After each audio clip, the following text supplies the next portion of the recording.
저는 결혼 8년 차에 접어든 평범한 주부입니다. 남편은 회사 업무 특성상 잦은 야근이 있었고, 그날도 늦게 들어온다고 미리 연락이 와 있었습니다. 평소 같았으면 딸아이와 함께 있었겠지만, 그날은 마침 아이가 외갓집에 가 있는 날이라 집에는 저 혼자였습니다. 조용한 밤, 비가 추적추적 내리고 있었어요. 빗방울이 지붕과 창문을 두드리는 소리가 부드럽게 들려오면서 마치 누군가가 귓가에 속삭이는 듯한 묘한 고요함이 감돌고 있었죠. 그런 날은 괜히 감성에 젖어서 TV도 소리를 낮춰두고 집안을 차분히 정리하곤 했습니다. 그날도 그렇게 늦은 밤 설거지를 마치고 거실을 정리한 뒤 소파에 앉아 따뜻한 차를 한 잔 들고 있었습니다. 시간은 밤 10시 30분쯤. 남편이 보통 11시쯤 퇴근하니 슬슬 도착할 시간이 되었다고 생각했어요. 그때였습니다. 밖에서 덜컥하는 소리가 들린 건 처음엔 바람에 문이 흔들렸나 싶었습니다. 그날따라 비바람이 조금 거세졌거든요. 하지만 그 소리는 단순한 바람 소리가 아니었습니다. 정확히 현관문의 손잡이가 돌려지는 소리였어요. 순간 등골이 서늘해졌습니다. 남편이 생각보다 일찍 왔나 싶어서 핸드폰을 들여다봤지만 남편에게서 온 연락은 없었습니다. 그저 2시간 전에 야근이라 늦을 것 같아 라는 문자 하나뿐이었죠. 그때 삐삐삐삐 현관문에서 익숙한 비밀번호 입력 소리가 들렸습니다. 그 순간 심장이 쿵하고 내려앉는 느낌이 들었어요. 우리 집 비밀번호는 저와 남편만 알고 있었습니다. 그 외에는 누구에게도 알려준 적이 없었습니다. 혹시 남편이 그냥 말없이 들어오려나 싶어 얼른 문 쪽을 힐끔 바라봤는데 이상하게도 현관문이 바로 열리지 않았습니다. 띠리릭 하는 문이 열리는 소리 대신 다시 덜컥하고 손잡이를 세게 당기는 소리만 반복됐죠. 순간 머릿속이 하얘졌습니다. 비밀번호를 아는 사람인데 왜 문이 안 열리지? 혹시 비밀번호를 틀린 건가? 설마 남편이 아닌 다른 사람이? 온몸에 소름이 돋았습니다. TV 소리를 완전히 꺼버리고 조용히 소파에서 몸을 일으켰습니다. 현관을 향해 천천히 다가가는데 밖에서는 계속해서 비밀번호를 누르는 소리가 반복되고 있었습니다. 삐삐삐삐. 한 번 틀리고 다시 또 틀리고. 뭐야 왜 저래. 제 입에서 무의식적으로 중얼거림이 새어나왔습니다. 심장이 미친 듯이 뛰기 시작했고 손에 들고 있던 머그잔은 어느새 바닥에 떨어질까 말까 할 정도로 떨리고 있었습니다. 현관문 바로 옆에는 CCTV 모니터가 달려 있었어요. 남편이 설치해둔 간이 모니터였는데 저는 숨죽이며 화면을 바라봤습니다. 화면에는 검은 후드티에 모자를 깊게 눌러 쓴 낯선 남성의 모습이 선명하게 잡혀 있었습니다. 그 남자는 고개를 푹 숙인 채 매우 침착하게 우리 집의 비밀번호를 입력하고 있었습니다. 마치 우리 집 비밀번호를 어느 정도 알고 있는 듯한 손놀림이었어요. 한두 번 누르고 망설이는 게 아니라 익숙하게 반복해서 그리고 틀릴 때마다 짧게 고개를 젓고는 다시 시도했습니다. 그 순간 제 온몸의 피가 싸늘해졌습니다. 저 사람이 누구지? 우리 비밀번호를 알고 있는 누군가? 이웃일 리도 없고 배달원이라면 초인종을 눌렀을 텐데 초인종 소리는 전혀 들리지 않았습니다. 그저 반복되는 비밀번호 소리, 덜컥 손잡이를 당기는 소리, 그리고 창문을 때리는 빗소리만이 묘하게 얽혀서 집안 전체가 긴장으로 조여드는 듯 했죠. 저는 불을 하나씩 껐습니다. 거실, 복도, 부엌에 불을 끄고 핸드폰만 손에 꽉 쥔 채 숨을 죽이고 현관에서 멀어지기 시작했어요. 혹시라도 문이 열리면 정면으로 마주치지 않기 위해서였습니다. 뒤에서 덜컥 소리가 한 번 더 울렸습니다. 이번에는 이전보다 더 강하게 문고리를 거칠게 흔드는 소리였습니다. 들어오려고 한다. 진짜 들어오려는 거야. 모간이 바짝 말라서 침조차 삼키기 힘들었습니다. 전화기를 꺼내 남편에게 전화를 걸었지만 신호만 가고 받질 않았습니다. 한 번, 두 번, 세 번. 아무도 받지 않았습니다. 그때 모니터에서 띠리릭 소리가 아주 작게 들렸습니다. 그리고 동시에 현관문이 아주 천천히 끼익하며 열리기 시작했습니다. 제 다리는 순간 얼어붙었습니다. 심장이 고막을 찢을 듯이 뛰었고 머릿속에서는 수십 가지의 생각이 한꺼번에 휘몰아쳤습니다. 도망가야 하나? 경찰에 먼저 전화해야 하나? 숨을 데가 어디지? 그리고 그 순간 저는 거실 불을 완전히 끄고 소리를 죽인 채 집안 깊숙한 곳으로 조용히 발을 옮겼습니다. 문틈 사이로 현관으로 들어서는 낯선 발소리가 집 안으로 울려 퍼지고 있었습니다. 문이 열리는 소리를 들은 순간 저는 본능적으로 뒤돌아 안방 쪽으로 몸을 숨겼습니다. 가슴은 미친 듯이 뛰고 머릿속은 하얘졌습니다. 그런데도 이상하게 귀는 유난히 또렷하게 모든 소리를 잡아냈습니다. 탁탁탁. 낯선 발소리가 마룻바닥을 따라 천천히 번져오고 있었습니다. 비에 젖은 운동화에서 물방울이 뚝뚝 떨어지는 소리까지 온 집안이 갑자기 그 남자의 소리를 중심으로 돌아가는 듯 했습니다. 현관에 설치된 센서 등이 켜지면서 거실까지 흐릿하게 불빛이 번졌습니다. 그 빛 속으로 검은 후드와 모자를 눌러쓴 남자의 실루엣이 천천히 집 안으로 스며들었습니다. 얼굴은 그림자에 가려져 잘 보이지 않았지만 움직임은 너무도 자연스럽고 침착했습니다. 마치 처음 오는 집이 아닌 것처럼. 저는 안방 문 뒤쪽에 붙어 숨을 죽인 채 핸드폰을 꽉 움켜쥐고 있었습니다. 손끝은 이미 식어 있었고 땀이 범벅이 된 손바닥이 미끄러워 폰을 떨어뜨릴 뻔했죠. 남자는 거실 한가운데에 멈춰서서 주위를 천천히 살폈습니다. 소리를 내지 않고 조용히 마치 뭔가 확인이라도 하는 듯한 움직임이었어요. TV 위, 주방 쪽, 복도. 그의 시선이 잠깐씩 멈출 때마다 심장이 덜컥거렸습니다. 그 순간 제 핸드폰에서 아주 작게 띠 알림음이 울렸습니다. 아마 메신저 앱의 자동 알림이었을 겁니다. 하지만 그 한 번의 소리로 남자의 머리가 정확히 제 쪽으로 돌아왔습니다. 숨이 턱 막혔습니다. 심장이 멈춘 것 같았습니다. 남자는 고개를 살짝 기울이더니 천천히 복도 쪽으로 걸어오기 시작했습니다. 안 돼, 안 돼. 제발 이쪽으로 오지 마. 속으로 수십 번을 외쳤지만 다가오는 발소리는 점점 더 가까워졌습니다. 저는 재빨리 안방 문을 완전히 닫지 않고 살짝만 닫은 채 붙박이장 뒤쪽으로 몸을 숨겼습니다. 그곳은 집 안에서 제가 가장 잘 아는 숨을 수 있는 곳이었지만 문이 닫히면 인기척이 금방 들통날 수도 있는 구조였습니다. 그래서 아예 문을 닫지 않고 어둠 속에 녹아들 듯 숨어야 했죠. 남자가 복도를 따라 걸어오는 소리와 함께 바닥에서 물이 질질 끌리는 소리도 점점 크게 들려왔습니다. 그는 안방 문 앞에서 멈췄습니다. 문손잡이가 아주 천천히 끼익 하고 돌아갔습니다. 문틈 사이로 희미한 불빛이 스며들고 그의 그림자가 방 안으로 길게 드리워졌습니다. 그림자가 벽을 타고 천천히 제 쪽으로 밀려올 때마다 공포가 목구멍을 틀어막았습니다. 그 남자는 방 안에 들어와 한 바퀴를 천천히 돌았습니다. 붙박이장 앞, 침대 옆, 커튼 뒤까지. 그의 시선은 날카롭게 공간을 훑고 있었고 발걸음은 일정하게 침착했습니다.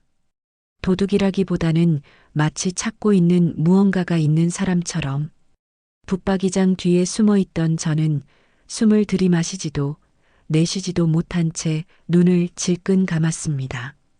정말 조금만 소리가 나도 들킬 것 같은 정적 속에서 제 심장의 고동만이 고막을 때리고 있었죠. 그때 남자의 휴대폰에서 아주 짧은 진동음이 울렸습니다. 그리고 그가 작게 중얼거렸습니다.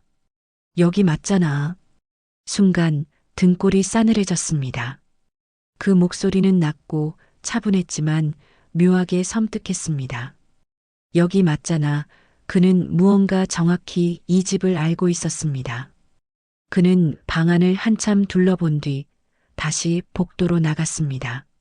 그 발소리가 멀어지자마자 저는 조심스럽게 붙박이장 안쪽으로 몸을 완전히 밀어넣고 경찰에 신고하려고 폰을 켰습니다. 그러나 통화 중입니다. 라는 안내 음성이 들렸습니다. 그 순간 핸드폰 화면에 남편 이름으로 수신 중이라는 기록이 스쳤습니다. 남편? 남편이 지금 이 시간에 전화를? 하지만 생각할 틈도 없이 거실 쪽에서 쿵 하는 소리가 집안을 울렸습니다. 무언가를 엎은 듯한 소리였습니다. 그리고 그 뒤를 이어 발소리가 2명분으로 들려왔습니다. 둘, 순간 등줄기를 식은 땀이 흘렀습니다. 처음 들어온 남자만 있는 게 아니었습니다. 또 다른 누군가가 현관으로 들어온 것이었습니다. 처음부터 침입자가 2명이었던 건지 아니면 1명이 먼저 들어오고 다른 1명이 뒤따라온 건지 그건 알 수 없었지만 지금 제 집안에는 적어도 2명의 낯선 남자가 있다는 건 분명했어요. 복도 끝에서 또 다른 발소리가 들려왔습니다. 첫 번째 남자의 발걸음은 침착하고 천천히 마치 여유롭게 사냥감을 몰아가는 짐승 같았다면 두 번째 발소리는 조금 더 거칠고 빠르게 들려왔습니다. 물이 밟히는 소리와 함께 마룻바닥을 스치는 운동화 밑창의 소리가 스윽 하고 이어졌습니다. 여기 누구 있는 것 같지 않냐? 낮고 거친 남성의 목소리가 들려왔습니다. 그에 이어 첫 번째 남자가 짧고 낮게 대답했죠.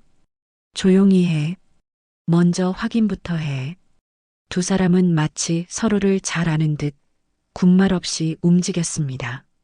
한 명은 거실 쪽, 또 한 명은 복도 안쪽으로 천천히 걸어 들어왔습니다. 점점 가까워지는 발소리에 제 숨은 점점 더 얕아졌습니다.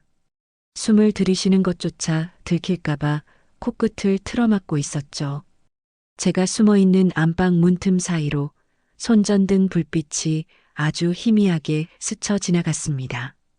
그 불빛은 방 안으로 완전히 들어오진 않았지만 제 발끝 근처까지 미끄러져 들어와 잠깐 머물렀다가 다시 복도로 나갔습니다. 그 찰나의 순간 가슴이 쿵 내려앉는 소리가 들릴 정도였습니다. 지금 신고해야 해. 지금 아니면 늦어. 떨리는 손으로 핸드폰을 조용히 꺼냈습니다. 불빛이 새어나가지 않게 하기 위해 이불로 화면을 감싸고 최대한 몸 안쪽으로 폰을 숨겼습니다. 그리고 아주 천천히 112번호를 눌렀습니다. 제발 제발 신호 가라.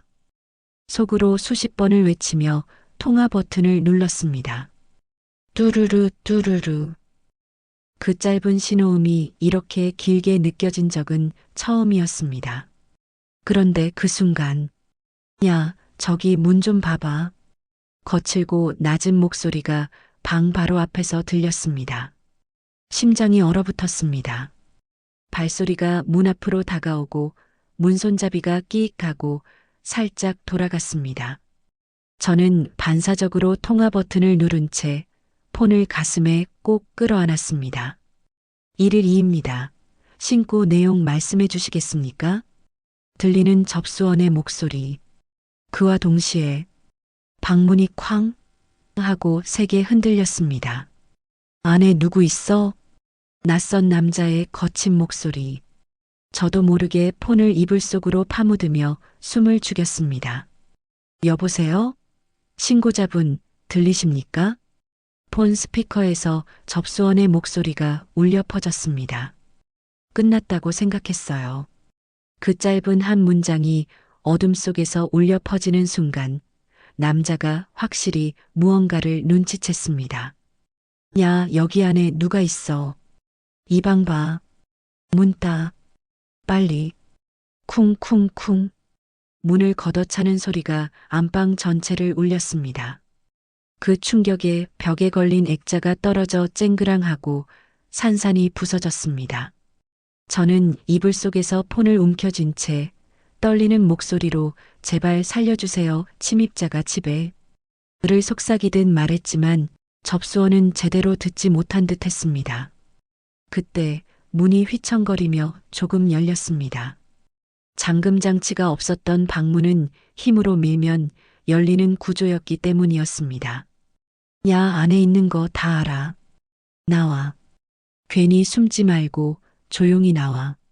좋게 말할 때 두 남자의 목소리가 겹쳐지며 방 안으로 울려 퍼졌습니다. 그 말투에는 단순한 강도 이상의 섬뜩한 여유가 느껴졌습니다. 저는 붙박이장 뒤쪽 좁은 틈으로 몸을 밀어넣고 조용히 폰을 무음으로 바꾸려 했습니다. 하지만 손이 너무 떨려서 제대로 조작이 되지 않았습니다. 그 순간 문이 쾅 소리와 함께 완전히 열려버렸습니다. 빛 한 줄기가 방 안으로 스며들고 두 명의 남자의 그림자가 길게 드리워졌습니다. 그림자가 벽을 타고 제 숨은 자리 근처까지 천천히 다가왔습니다. 여기 냄새가 나는데? 거친 목소리의 남자가 킁킁거리며 방 안으로 들어왔습니다. 빨리 찾아. 시간 없다. 그들은 침대를 뒤지고 커튼을 젖히고 서랍장을 여는 등 철저하게 수색하기 시작했습니다. 붙박이장 문 앞에 발자국 소리가 멈췄을 때 저는 숨을 멈춘 채 눈을 질끈 감았습니다. 문 하나를 열기만 하면 바로 들켜버릴 상황이었으니까요. 그런데 그때 현관 쪽에서 삐나는 소리와 함께 초인종이 울렸습니다. 띵동. 순간 두 남자의 움직임이 멈췄습니다. 누구야? 이 시간에? 그들은 서로 눈빛을 주고받으며 아주 조심스럽게 방을 빠져나갔습니다. 저는 그 틈을 타 조용히 붙박이장 문을 닫고 방 안 깊숙이 몸을 숨겼습니다. 현관 초인종은 한 번 더 울렸습니다. 띵동. 하지만 문 밖에서 기다리고 있던 건 경찰이 아니었습니다. 이웃집 아주머니의 목소리가 들렸습니다. 여보세요? 안에 계세요? 혹시 무슨 소리 들렸는데 괜찮으신가요? 저는 속으로 제발 들어오지 마세요. 제발을 외쳤습니다. 두 남자는 현관 옆 벽에 바짝 붙어 아주머니가 문틈으로 안을 들여다보지 못하게 숨어 있었습니다. 그들의 숨소리와 긴장된 기운이 거실 전체를 짓눌렀습니다. 잠시 후 아주머니는 별다른 답이 없자 이상하네하며 돌아갔습니다. 그리고 집 안에는 다시 정적만이 남았습니다. 하지만 그 정적은 이전보다 훨씬 더 위험하고 서늘한 정적이었습니다. 두 남자는 이젠 확신했습니다. 여기 분명히 누가 있어.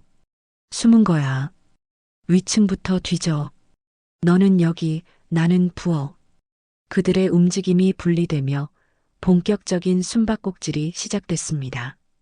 저는 다시 핸드폰을 쥐고 신고를 시도하려 했지만 통화는 이미 끊긴 상태였고 배터리까지 얼마 남지 않은 상황이었습니다. 그리고 그 순간 거실에서 딱 하고 뭔가 깨지는 소리가 들렸습니다. 그 소리는 접시와 꽃병이 깨지는 소리였습니다. 그 순간 제 심장이 쿵 하고 크게 내려앉았습니다. 그 소리는 아주 미세했지만 정적이 짙게 깔린 집안에서는 마치 폭죽처럼 울려 퍼졌습니다. 뭐야, 이 소리. 거친 목소리가 들렸습니다. 그 뒤를 이어 침착한 낮은 목소리가 아주 짧게 대답했죠. 저쪽이다. 그 말과 동시에 거실 쪽으로 쿵쿵쿵 달려가는 발소리가 들려왔습니다. 저는 붙박이장 뒤에 웅크린 채 있었지만 이대로는 금방 들켜버릴 게 뻔했습니다. 이미 한 번 방 안을 수색했고 접시가 깨지는 소리까지 들렸으니 다음엔 틀림없이 이곳을 다시 확인할 겁니다. 움직여야 돼. 지금이 아니면 도망칠 수 없어. 저는 조심스럽게 몸을 일으켜 문틈을 아주 살짝 열었습니다. 거실 쪽은 어둠 속에서 손전등 불빛이 이리저리 움직이고 있었고 두 남자가 깨진 접시 근처를 살피고 있었습니다. 그들의 등 뒤가 거실을 향해 있었기에 저는 반대편 복도 쪽으로 몸을 내밀 수 있었습니다. 발끝으로 살살 소리를 내지 않으려 애쓰며 복도를 따라 부엌 쪽으로 이동했습니다. 비에 젖은 침입자들의 발자국 때문에 복도에는 미끄러운 물기가 남아 있었고 한 걸음 한 걸음마다 미끄러질 듯 아슬아슬했습니다. 야, 이거 고양이 같은 거 아니야? 고양이 없잖아. 여긴 분명 누가 있어. 아까 문 뒤에서 소리 났잖아. 그들의 대화가 점점 가까워지자 저는 본능적으로 부엌 문 안쪽으로 몸을 숨겼습니다. 부엌은 좁고 구조가 복잡해서 은신하기에 딱 좋은 곳이기도 했지만 반대로 한번 들키면 도망칠 길이 거의 없는 함정과도 같았죠. 냉장고 옆 싱크대 아래쪽에는 제가 평소 청소용품을 넣어두던 작은 수납 공간이 있었습니다. 저는 그 문을 살짝 열고 몸을 구겨 넣듯 숨어들었습니다. 바깥의 소리는 점점 또렷하게 들려왔습니다. 소리 저쪽에서 난 거 확실하지? 응. 저쪽 부엌. 가봐. 남자 둘이 제 쪽으로 천천히 걸어오고 있었습니다. 발소리가 복도를 타고 부엌 문 앞까지 다가왔고 그들의 그림자가 부엌 벽에 길게 드리워졌습니다. 그 순간 제 심장은 완전히 제 몸을 배신하기 시작했습니다. 심장 소리가 귀 바로 옆에서 쿵쿵쿵 울릴 정도로 커졌고 숨소리는 스스로 제어할 수 없을 만큼 거칠어졌습니다. 저는 입을 틀어막고 온몸을 작게 웅크리며 그저 기도했습니다. 제발 제발 그냥 나가지 마. 하지만 그들은 멈추지 않았습니다. 문 열어봐. 오케이. 기익. 부엌 문이 천천히 열리는 소리가 들렸습니다. 그 뒤를 이어 손전등 불빛이 부엌 안을 훑기 시작했습니다. 싱크대, 식탁, 찬장. 불빛이 천천히 이동하면서 제 숨은 자리 근처까지 다가왔습니다. 불빛이 수납장 문틈 사이로 스쳐 지나갔을 때 저는 반사적으로 숨을 멈췄습니다. 여긴 아무것도 없는데? 좀 더 확인해봐. 밑에도 열어봐. 밑에도 열어봐. 그 한마디가 머릿속에서 메아리 쳤습니다. 수납장 문이 덜컥하고 흔들렸습니다. 남자가 문손잡이를 잡고 살짝 당긴 것이었습니다. 하지만 문이 완전히 열리기 직전 거실 쪽에서 갑자기 쾅 하는 소리가 또 한 번 났습니다. 이번엔 접시가 아닌 꽃병이 바닥에 떨어진 소리였습니다. 아마 제가 아까 부엌으로 이동할 때 부딪혔던 테이블 끝이 그제야 흔들려서 꽃병이 떨어진 모양이었습니다. 뭐야 또. 거실에서 소리 났잖아. 둘 중 한 명이 재빨리 거실로 달려나갔고 나머지 한 명만 부엌에 남았습니다. 그 틈을 타서 저는 수납장 문을 아주 조심스럽게 밀고 바깥으로 나왔습니다. 그 남자의 손전등 불빛이 찬장을 향해 있을 때 저는 부엌 뒤쪽 뒷문 방향으로 살금살금 이동했습니다. 그때였습니다. 아, 이쪽에 누구 있다? 거실 쪽에서 소리를 지르는 목소리가 들렸습니다. 그 남자는 곧바로 뒤돌아봤고 저는 들킬까 싶어 부엌 벽 쪽에 몸을 바짝 붙였습니다. 다행히 그는 제 존재를 눈치채지 못한 듯 거실 쪽으로 달려갔습니다.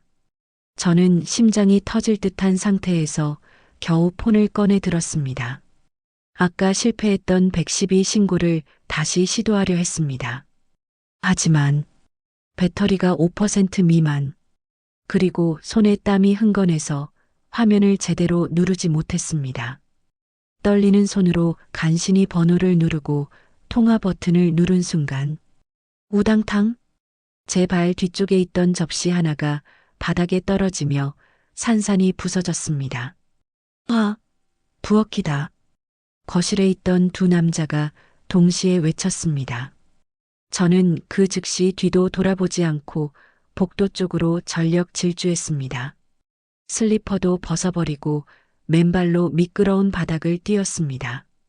뒤에서 들려오는 남자들의 발소리가 쫓아오기 시작했습니다. 쿵쿵쿵쿵. 잡아. 저는 복도를 따라 계단 쪽으로 몸을 날리듯 뛰어 올랐습니다. 2층으로 이어지는 계단은 어두웠지만 저는 이 집의 구조를 손바닥처럼 알고 있었습니다. 어둠 속에서 계단을 단번에 뛰어 올라 안방 맞은편 작은 창고방 안으로 몸을 숨겼습니다. 남자들도 곧이어 계단을 올라오기 시작했습니다. 그들의 숨소리와 발소리가 복도를 가득 채웠습니다. 저는 창고방 안쪽에서 손으로 입을 틀어막고 떨리는 숨을 삼켰습니다. 그와 동시에 남자 둘의 목소리가 계단 위에서 울려 퍼졌습니다. 분명히 위로 올라갔어. 저쪽 방 봐. 창고부터 뒤져. 그들의 발소리가 점점 가까워졌습니다. 이제 남은 건 숨을 수 있는 곳도 도망칠 곳도 거의 없는 좁은 방 하나뿐이었습니다. 창고방 문을 닫는 순간 저는 온몸의 근육이 뻣뻣하게 굳어버렸습니다. 작은 방 안은 불이 꺼져 있었고 창문에는 빗물이 촘촘히 맺혀 있었으며 외풍에 흔들리는 나무 소리만이 간간히 들려왔습니다. 어둠 속에서 제 심장 소리는 점점 더 커졌고 숨을 내쉬는 소리조차 방해가 될 것 같아 저는 손으로 입을 꽉 막았습니다. 복도에서는 두 남자의 발소리가 점점 더 가까워지고 있었습니다. 쿵쿵. 천천히 그러나 확실히. 그들은 한 칸 한 칸을 침착하게 밟으며 2층을 수색하고 있었고 그 소리는 제 귀에는 마치 폭탄 카운트다운처럼 들렸습니다. 이쪽에 분명히 올라왔어. 방이 몇 개 안 되잖아. 저기 끝에 작은 문, 창고지? 응. 거기부터 봐. 그들의 대화가 복도에서 또렷하게 들렸습니다. 그리고 곧 창고방 문 앞에 누군가가 서 있는 인기척이 느껴졌습니다. 발소리가 멈추고 정적. 그 정적은 오히려 문을 여는 소리보다 더 끔찍했습니다. 끽. 문고리가 아주 천천히 돌아가는 소리가 들렸습니다. 손전등의 희미한 빛이 문틈으로 스며들어 방 안의 먼지를 밝히기 시작했습니다. 그 빛이 점점 제 쪽으로 옮겨질 때 저는 몸을 더욱 벽 쪽으로 바짝 붙였습니다. 안에 누구 있어요? 남자 중 하나가 낮고 묘하게 즐기는 듯한 목소리로 중얼거렸습니다. 그리고는 문을 퍽 하고 세게 밀어 열었습니다. 순간 찬바람과 함께 손전등 불빛이 방 안을 가득 채웠습니다. 남자 한 명이 방 안으로 들어와 주위를 천천히 둘러봤습니다. 그의 발걸음은 조용했지만 고의적으로 천천히 움직이는 것이 느껴졌습니다. 그는 마치 이 방 어딘가에 누가 숨어 있는 걸 안다는 확신을 갖고 있는 듯 했습니다. 저는 창고방 구석에 쌓여 있는 낡은 박스들 뒤에 몸을 숨기고 있었습니다. 거기엔 아이 어릴 적 장난감 상자, 계절이 지난 이불, 오래된 가방 등이 쌓여 있었고 불빛이 바로 닿지 않는 사각지대가 하나 있었죠. 단 누군가 조금만 발을 디디면 금방 들통날 수 있는 위험한 자리이기도 했습니다. 남자의 손전등 불빛이 천천히 박스 쪽으로 이동했습니다. 그 빛이 제 코앞에 멈추는 순간 심장이 완전히 멎은 듯 했습니다. 여기 아무도 없잖아. 진짜야? 잘 봐. 문 밖에서 다른 남자의 목소리가 들려왔습니다. 들어온 남자는 코웃음을 치며 박스 하나를 발로 툭 쳤습니다. 박스가 쓰러지며 먼지가 공중으로 흩날렸습니다. 저는 입안 가득 먼지가 들어왔지만 기침이 나올까봐 이를 악물고 참았습니다. 눈물까지 맺혔지만 내면에서 지금 소리내면 끝이라는 경고가 반복됐습니다. 여기 아닌 것 같은데. 다음 방 보자. 그래. 시간 아깝게 뭐해. 빨리 찾자고. 그 순간 남자는 뒤돌아서 나갔고 문이 닫혔습니다. 발소리가 복도를 따라 점점 멀어졌습니다. 저는 그제서야 아주 조심스럽게 마치 얼음 위를 걷듯 얕은 숨을 내쉬었습니다. 하지만 안심할 틈은 없었습니다. 복도에서는 계속해서 그들의 발소리와 수색 소리가 들렸습니다. 이쪽 방도 뒤져. 화장실도 봐. 어디 숨었을 거야. 그들의 움직임은 침착했고 분명 무언가를 찾고 있었습니다. 단순 절도범이 아니라 목표물을 가지고 있는 느낌이 강했습니다. 그 사실이 제 공포를 몇 배로 키웠습니다. 그때 핸드폰이 진동했습니다. 남편이라는 이름이 떴습니다. 전화를 받을 수는 없었지만 순간 머릿속이 복잡해졌습니다. 남편한테 문자라도 보내야 하나? 아니야, 키패드 소리라도 나면 들켜. 저는 결국 휴대폰을 무음으로 전환한 채 다시 손에 꼭 쥐었습니다. 그 사이 침입자 둘은 다시 아래층으로 내려가는 듯 했습니다. 발소리가 계단 쪽으로 멀어지자 창고방 안에 잠시 고요가 찾아왔습니다. 하지만 그 고요는 오히려 더 불안했습니다. 저 소리 일부러 낸 거 아닐까? 나를 안심시켜서 나오게 하려는 거 아니야? 시간이 흐를수록 정적은 제 신경을 갉아먹었습니다. 몇 분이 수십 분처럼 느껴졌습니다. 그러다 아래층에서 전화벨 소리가 울렸습니다. 따르르르 따르르르. 집 전화였습니다. 남편이 집으로 전화를 건 것이었습니다. 그 소리에 두 남자는 다시 계단을 뛰어 올라오기 시작했습니다. 쿵쿵쿵. 그들의 발소리가 점점 가까워지자 저는 다시 박스 뒤에 몸을 웅크렸습니다. 그 순간 제 핸드폰이 손에서 미끄러져 툭 떨어졌습니다. 아! 그 소리는 아주 작았지만 2층의 정적 속에서는 유난히 크게 울려 퍼졌습니다. 남자 한 명이 창고방 문 앞에서 멈춰 섰습니다. 방금 소리 났지? 이 방에서. 그들의 손전등 빛이 문틈 사이로 다시 스며들어왔습니다. 이번에는 아까보다 훨씬 의심스러운 시선이 느껴졌습니다. 아까는 제대로 안 본 거 아니야? 확실히 다시 봐. 그 순간 저는 필사적으로 벽 쪽에 걸려있던 작은 담요를 잡아당겨 제 몸을 더 깊게 가렸습니다. 조금이라도 그림자가 흐트러지면 끝이었기 때문에 온몸을 숨기는데 집중했습니다. 문고리가 끽 돌아가고 문이 열렸습니다. 손전등 불빛이 방 안을 샅샅이 훑었습니다. 두 남자가 방 안으로 동시에 들어와 이번엔 본격적으로 수색을 시작했습니다. 박스들을 하나씩 발로 밀고 커튼 뒤도 보고 천장을 올려다보며 낯선 소리를 찾았습니다. 끝났다. 이제 들켰다. 제 온몸이 떨리기 시작했습니다. 눈물이 흘러도 닦을 수도 없었습니다. 그때 멀리서 사이렌 소리가 아주 희미하게 들려왔습니다. 위잉 위잉. 순찰차가 이웃 골목 어귀로 들어오고 있었던 겁니다. 남자 둘은 서로 눈빛을 교환했습니다. 야, 경찰 온다. 젠장. 수색은 더욱 거칠어졌습니다. 박스가 쓰러지고 먼지가 흩날렸습니다. 그리고 마침내 남자 중 한 명의 손전등 불빛이 제 다리 쪽에 살짝 닿았습니다. 거기 뭐야? 그의 목소리가 낮고 단단하게 울렸습니다. 손전등 불빛이 제 다리를 스치던 순간 시간은 느리게 흐르기 시작했습니다. 그의 시선이 제 다리 쪽에 고정되었고 이내 얼굴에 찾았다는 기묘한 미소가 번졌습니다. 여기 있네. 그 말이 끝나자마자 남자 한 명이 박스를 거칠게 걷어차며 제 앞에 서 있었습니다. 순간 방 안의 어둠은 손전등 불빛에 휩싸였고 저는 그 눈빛과 정면으로 마주쳤습니다. 날카롭고 차가운 눈. 순간적으로 모든 혈액이 머리끝까지 몰리는 느낌이었습니다. 공포가 아니라 이제 어떻게든 살아야 한다는 본능이 들끓고 있었죠.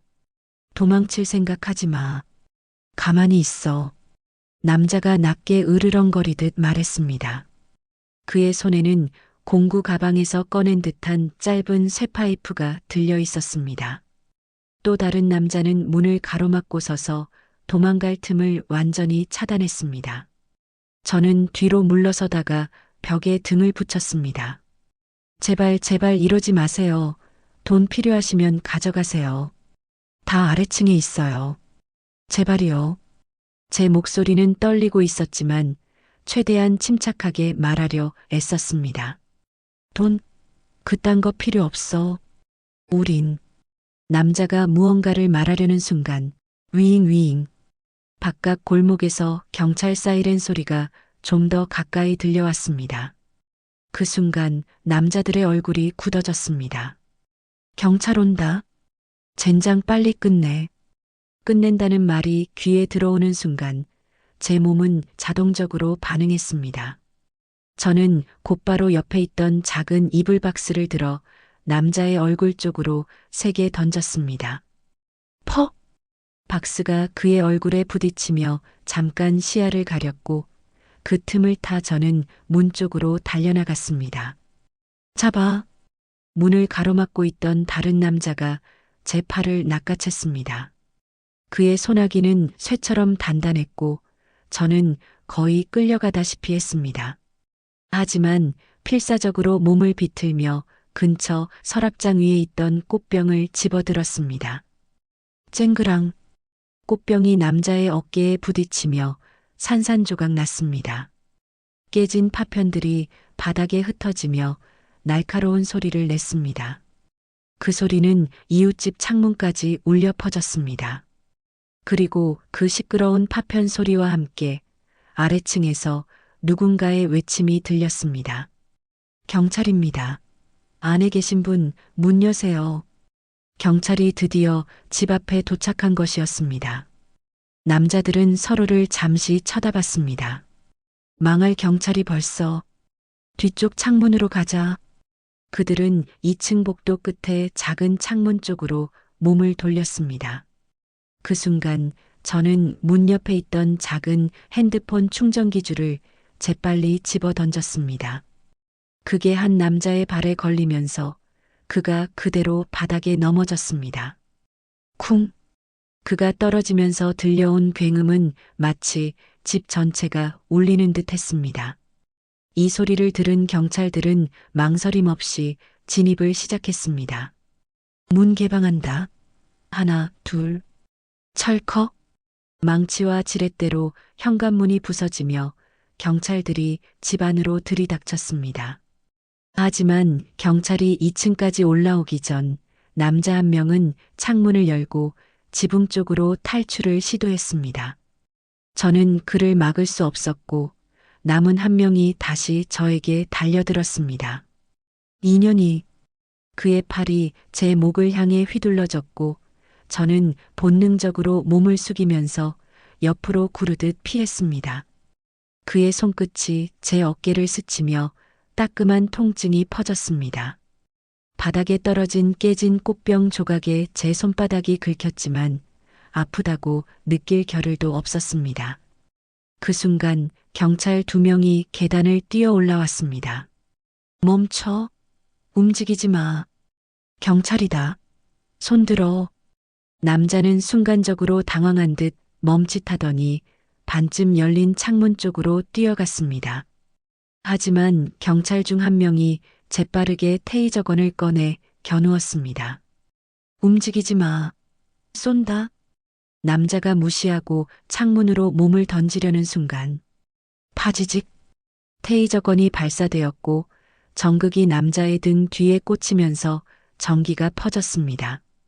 그는 몸을 떨며 그 자리에서 쓰러졌습니다. 순간 모든 소리가 멈춘 것 같았습니다. 사이렌 소리도, 빗소리도, 제 심장 소리도. 잠깐의 정적 후 경찰이 제 쪽으로 다가와 조심스럽게 물었습니다. 괜찮으세요? 다치신 데 없습니까? 저 위층으로 한 명 더 도망쳤어요. 지붕 쪽으로. 알겠습니다. 나머지 인원은 뒤쪽 수색. 경찰 몇 명이 지붕 쪽과 뒷마당으로 달려갔습니다. 저는 그대로 복도 바닥에 주저앉았습니다. 전신의 긴장이 풀리자 갑자기 눈물이 왈칵 쏟아졌습니다. 몸은 떨리고 손은 얼음장처럼 차가웠습니다. 하지만 살아있다는 사실이 그 순간만큼은 믿기지 않았습니다. 창문 밖에서는 순찰차의 파란 경광등이 빗속을 환하게 비추고 있었습니다. 그 빛이 복도에 들어와 반짝이며 마치 이 긴 악몽의 끝을 알리는 듯 했습니다. 집 안에는 경찰 무전기 소리, 무거운 군화 발소리, 빗방울이 흘러내리는 소리만이 묘하게 겹쳐져 있었습니다. 순간적으로 모든 게 끝난 것처럼 보였지만 제 몸은 여전히 공포 속에 갇혀 있었습니다. 경찰 2명이 쓰러진 침입자에게 수갑을 채우고 다른 인원들이 뒷문과 지붕 쪽을 수색하고 있었습니다. 복도 바닥에 앉아있던 저는 그제야 손바닥에서 피가 흐르고 있다는 걸 느꼈습니다. 깨진 꽃병 조각에 베인 상처였죠. 경찰이 제 곁으로 다가와 조심스럽게 부축했습니다. 충격이 크셨을 겁니다. 천천히 일어나실 수 있겠어요? 네, 괜찮아요. 괜찮습니다. 입으로는 괜찮다고 했지만 제 다리는 마치 남의 것처럼 후들거리고 있었습니다. 몸을 일으키자마자 눈앞이 잠시 아찔하게 흔들렸고 경찰이 재빨리 제 팔을 붙잡아줬습니다. 거실로 나가자 이미 현관문은 부서진 상태였고 경찰 테이프가 둘러져 있었습니다. 바닥에는 침입자들이 흘리고 간 진흙 자국과 파편들, 그리고 제가 던진 박스와 깨진 물건들이 난장판처럼 널려 있었습니다. 불과 1시간 전만 해도 따뜻한 조명 아래 조용했던 우리 집은 완전히 다른 공간이 되어 있었습니다. 그때 아래층에서 한 아주머니의 목소리가 들렸습니다. 저기 여기 사는 분 맞으세요? 제가 신고했어요. 계단 아래에는 60대쯤 되어 보이는 이웃 아주머니가 경찰과 함께 서 있었습니다. 그녀는 잠옷 차림에 얇은 외투만 걸친 채 비에 젖은 머리를 대충 묶고 있었습니다. 얼굴에는 걱정과 놀람이 뒤섞여 있었죠. 아, 네, 정말 감사합니다. 제 목소리는 금방이라도 울음이 터질 듯 떨렸습니다. 아니에요. 무슨 일인가 싶어서 처음엔 부부싸움인 줄 알았어요. 쾅쾅 소리가 너무 심하게 들리길래 그냥 전화해 봤는데 경찰이 이렇게 빨리 올 줄은 몰랐네요. 아주머니는 손을 덜덜 떨며 말했습니다. 혹시 다치신 데는 없어요? 나 진짜 깜짝 놀랐어요. 그 말을 듣는 순간 제가 경찰에 신고하려다 통화가 끊겼던 기억이 스쳤습니다. 만약 이웃의 신고가 없었다면 그 몇 분 사이에 무슨 일이 벌어졌을지 상상만으로도 등골이 오싹해졌습니다. 정말 고맙습니다. 덕분에 살았어요. 저는 끝내 눈물을 터뜨리고 말았습니다. 이웃 아주머니는 제 손을 꼭 잡아주며 무서웠지 괜찮아. 이제 끝났어라고 작게 속삭였습니다. 경찰은 침입자 2명 중 1명은 현장에서 체포했고 다른 1명은 뒷마당 근처에서 붙잡혔습니다.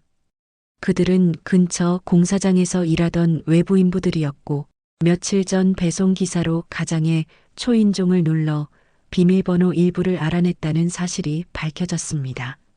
게다가 우리 집이 단독주택이고 그날 남편이 야근이라는 사실까지 우연히 겹치면서 범행을 계획했던 것이었습니다. 굉장히 치밀했습니다.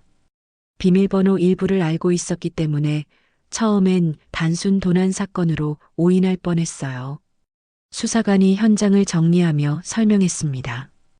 혼자 계셨는데도 침착하게 대응하셔서 큰 피해를 막으셨습니다. 정말 다행입니다. 저는 고개를 끄덕였지만 사실 제 머릿속은 아직도 그 끼익하는 문소리, 발자국 소리, 그림자에 갇혀 있었습니다. 경찰이 집안을 사진 찍고 증거를 수집하는 동안에도 창문만 스쳐도 깜짝 놀라 몸을 움찔했죠. 그날 새벽 경찰 조사가 끝나고 남편이 허겁지겁 집에 도착했습니다. 빗속을 달려온 듯 양복은 흠뻑 젖어 있었고 얼굴에는 공포와 후회의 흔적이 그대로 남아 있었습니다. 여보, 괜찮아? 어디 다친 데는 없어? 그의 목소리는 떨리고 있었습니다. 저는 그제야 남편의 품에 안기며 참았던 감정이 한꺼번에 터져 나왔습니다. 무서웠어, 정말 무서웠어, 나 죽을 뻔했어.